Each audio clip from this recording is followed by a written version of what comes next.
Mahigit 200,000 pisong halaga ng mga gadget at iba pang gamit ang natangay sa isang bahay sa Maynila.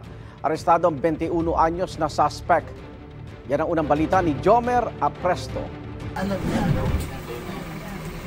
Naglakad sa bahagi ng Ventura Street sa Sampaloc, Maynila ang taong yan. Dakong 2:00 ng madaling araw nitong Sabado, bigla siyang pumasok sa gate ng isang bahay.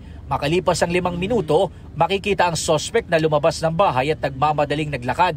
Bitbit niya ang mga gamit ng magkasintahang biktima na nakatulog raw noong mga oras na yon, ayon sa barangay. Naiwanan niya bukas yung pinto. So, siguro pagod sa trabaho, nakatulog hanggang yung parang nasalisihan na sila, sobrang himbing yung tulog nila. Sabi ng barangay, hindi nila residente ang sospek at posibleng dayo lang sa kanilang lugar. Sa investigasyon ng Sampaloc Police Station, natangay sa mga biktima ang laptop at mga cellphone nila na aabot sa mahigit 200,000 pesos ang halaga. Nakuha rin ng sospek ang ilan pang gamit tulad ng mga bag, relo, mga ID, ATM at credit card. Sa follow-up operation ng mga otoridad kinabukasan, natuntun sa isang gadget shop sa Quezon City ang 21 anyos na sospek na si alias Ali. Nabawi sa kanya ang laptop at isang cellphone ng mga biktima.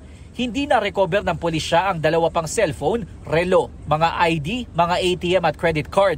Nasa kustodiya ngayon ng Sampaloc Police Station ang sospek na maharap sa reklamong theft. Sinusubukan pa namin siyang makuhanan ng pahayag.